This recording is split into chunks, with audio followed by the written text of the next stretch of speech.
बिस्मिल्लाहिर्रहमानिर्रहीम and welcome to psychology hub. उम्मीद है आप लोग सब खैरियत से होंगे। तो आज हम करने जा रहे हैं क्लिनिकल साइकोलॉजी की जीडीबी नंबर 1। ये आज ही सुबह आई थिंक ओपन हुई है, तो कल इसकी लास्ट डेट है 10। इसलिए मैंने सोचा कि जितना जल्दी हो सके मैं इसका सोल्यूशन बना दूं। तो हम डायरेक्ट डिस्कशन क्वेश्चन पे चलते हैं। ये जो जीडीबी है ये 5 नंबर की जीडीबी है। आपको 200 से 250 तक वर्ड्स लिखने हैं। ये बस होता है, बस आपने अपना पॉइंट क्लियर करना होता है और टू द पॉइंट आंसर देना होता है, तभी आपके जीडीबी में पूरे नंबर आएंगे। हम देखते हैं क्वेश्चन क्या है। Clinical psychologist are using different psychotherapies based on different approaches schools of thoughts, जिसको हम कहते हैं for the treatment of various psychological disorders. कि हमारे पास जो क्लिनिकल साइकोलॉजिस्ट होते हैं वो डिफरेंट किस्म की साइकोथेरेपीज यूज़ करते हैं डिसऑर्डर्स को, जितनी भी साइकोलॉजिकल बीमारियां होती हैं इनको ट्रीट करने के लिए, जिनको हम साइकोथेरेपीज कहते हैं। विच साइकोथेरेपी या psychological approaches is most beneficial for the understanding and treatment of client in a multi dimensional manner. अब आपने क्या बताना है कि कौन सी साइकोथेरेपी एक ऐसी साइकोथेरेपी है जो कि मल्टी डायमेंशनल, मतलब हर तरफ से एक इंसान को सराउंड करती है, मतलब हर उसके लाइफ के हर एस्पेक्ट को लेकर वो ट्रीटमेंट करती है उस क्लाइंट का। Discuss and explain your view point with the help of logical arguments and recent research.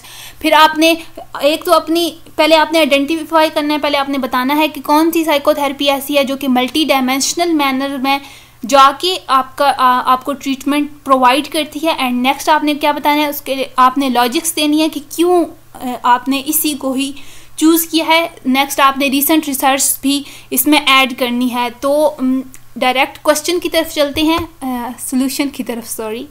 तो अगर सॉल्यूशन की तरफ चलें तो आपके अपने नोट्स में साइकोथेरेपीज दी हुई हैं। सबसे पहले आपके पास बिहेवियरल साइकोथेरेपी है, देन आपके पास कॉग्निटिव साइकोथेरेपीज एंड पर आपके पास ये वाला टॉपिक है प्रेजेंट अप्रोचेज के, जो आजकल की अप्रोचेज हैं, ये न्यू अप्रोचेज हैं, ठीक है। इसमें आपके पास एक अप्रोच होती है बायो साइको सोशल अप्रोच। इसको इसलिए मल्टी डायमेंशनल कहा जाता है क्योंकि ये बायोलॉजिकली, साइकोलॉजिकली और सोशल एस्पेक्ट्स तीनों में हेल्थ को डिफाइन करती है और उसके बाद ये इलनेस को डिफाइन करती है। और देन ट्रीटमेंट के लिए आपके पास जो भी तरीक़ाकार होता है वो सजेस्ट करती है। तो ये देख लें, यहाँ पे लिखा हुआ भी है, this psychologist must understand the multi dimensional bio psycho social influence in order to read and understand other. अब ये तो आपको पता चल गया कि बायो साइको सोशल अप्रोच एक ऐसी अप्रोच है जो कि हर एस्पेक्ट ऑफ लाइफ को लेकर आपको ट्रीटमेंट के तरीके मुहैया करती है। उसके बाद बेटर अंडरस्टैंडिंग के लिए अगर हम चलें तो मेरे पास एक है आपका ये वाला, ये होता है बायो साइको सोशल मॉडल। इसमें आपको कंप्लीट गाइडेंस देंगे कि बायोलॉजिकल, इसमें 3 वर्ड है ना, bio psycho and social. Bio stand for biology, psycho stand for psychological and social stand for social. वो तो सोशल ही रहेगा ना, बायो साइको सोशल। अब बायो मीन्स बायोलॉजिकली किस तरह डिफाइन करती है हेल्थ को, मतलब वो फिजिकल हेल्थ को डिफाइन करती है, उसके ट्रीटमेंट का तरीका प्रोवाइड करेगी। जेनेटिक वेनरेबिलिटी, मतलब सम टाइम अगर किसी को कोई साइकोलॉजिकल डिसऑर्डर है तो वो उसके पास जेनेटिकली भी हो सकता है, उसमें जीन्स भी इन्वॉल्व हो सकती हैं। मे बी जिस तरह के शिज़ोफ्रेनिक पेशेंट होते हैं इनका ज़्यादातर जेनेटिक इन्फ्लुएंस ज़्यादा होता है, तो इसलिए हम ये बायोलॉजिकली डिफाइन करती है कि कहीं इसमें जीन्स तो इन्वॉल्व नहीं है। नेक्स्ट होता है ड्रग अफेक्ट, मतलब किसी भी बीमारी की वजह से अगर कोई इंसान कोई ड्रग ले रहा है, कोई मेडिसिन ले रहा है, तो उसके अफेक्ट की वजह से आपको हेलुसिनेशन या इस किस्म के जो साइकोलॉजिकल डिसऑर्डर्स में, समटाइम्स साइकोलॉजिकल डिसऑर्डर में हेलुसिनेशंस होती हैं, तो इस तरह के सिम्टम्स आप किसी ड्रग के अफेक्ट की तरफ से तो नहीं आ रहे। तो ये जो मॉडल है बायो साइको सोशल, ये सब बायो में ये इन तीनों चीज़ों को कवर कर लेता है। उसके बाद हम चलेंगे साइको सोशल साइको की तरफ, जो कि हमारा नेक्स्ट पॉइंट है। ये क्या कहते हैं, coping skills, social skills, family relationship, self esteem and mental health.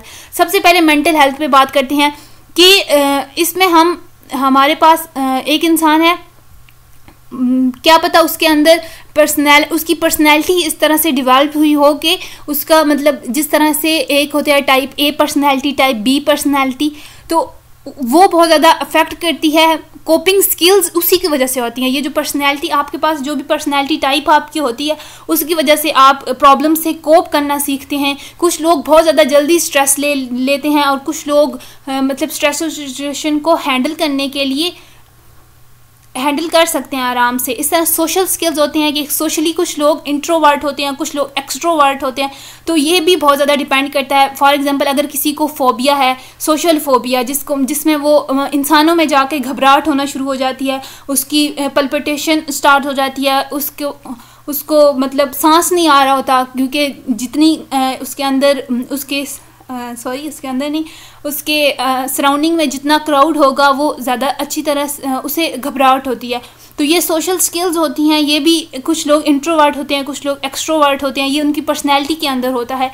तो इससे कोप करना, उसके बाद फैमिली रिलेशनशिप्स उनके किस तरह से है, वो बहुत ज़्यादा साइकोलॉजिकली अफेक्ट करते हैं किसी भी इंसान को। जब कोई डिसऑर्डर होता है, अगर उसकी पीछे हिस्ट्री ली जाए तो वो ज़्यादातर आपके पास फैमिली रिलेशंस होते हैं कि वो किस तरह से है। उसके बाद सेल्फ इस्टीम, एक इंसान खुद को कितना वेनरेबल समझता है, उस खुद को कितनी इज्जत देता है, ये भी मैटर करता है साइकोलॉजिकल हेल्थ के लिए।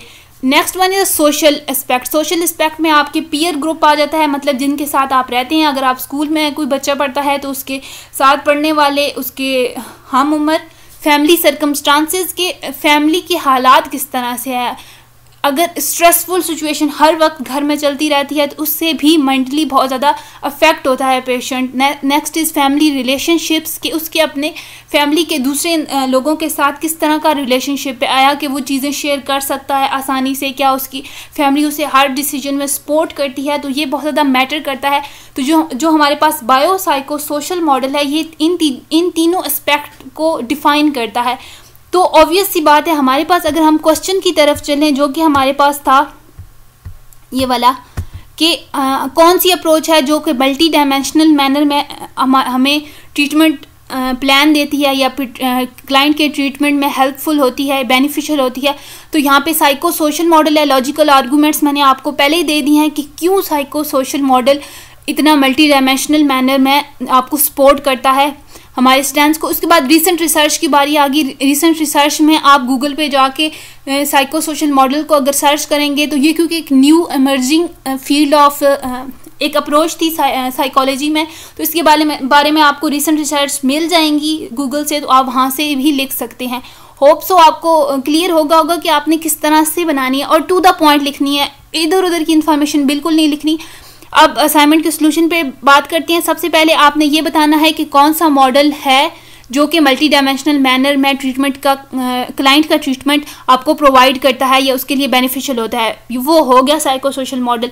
उसके बाद आपने डिस्कस करने हैं उसके लॉजिकल आर्गूमेंट, जो कि मैंने आपको इस पिक्चर से समझा दिए हैं पहले ही कि किस तरह से वो अफेक्ट करते हैं। अब वो सारा आपने लिखना है, आपने एक एक दो लाइंस में बस लिख के अपना बात समझानी है। उसके बाद आपने जो थर्ड हमारे पास है रिसेंट रिसर्च, उसमें एक से दो आप रिसर्च ऐड कर देंगे तो आपको नंबर मिल जाएंगे। जितना एक्स्ट्रा इन्फॉर्मेशन आप इसमें डालेंगे उतने आपके नंबर, मतलब अगर आप to the point and clear wording में लिखेंगे तो ही आपको पॉइंट्स मिलेंगे। मैं वैसे बना के भी दे सकती थी, लेकिन अगर मैं बना के दे दूँ इधर तो लोग वही कॉपी पेस्ट कर देते हैं, तो इसलिए सबको ही मतलब कम मार्क्स मिलेंगे कि आप लोगों ने कॉपी पेस्ट किया हुआ है। आजकल तो वो यूट्यूब की वीडियोस का लिंक भी दे देते हैं, जब आती है ना आपके पास रिज़ल्ट आता है तो वो उन्होंने लिंक दिए हुए होते हैं कि इस वीडियो से आप लोगों ने कॉपी पेस्ट किया है। तो इसलिए मैं बना कर नहीं दे रही, मैं जस्ट आपको समझा रही हूँ कि आपने किस तरह से करना है। अगर समझ आ गया है तो लाइक शेयर एंड सब्सक्राइब कर दें। टिल देन अल्लाह हाफिज़। अगले किसी सोल्यूशन में मुलाकात होती है।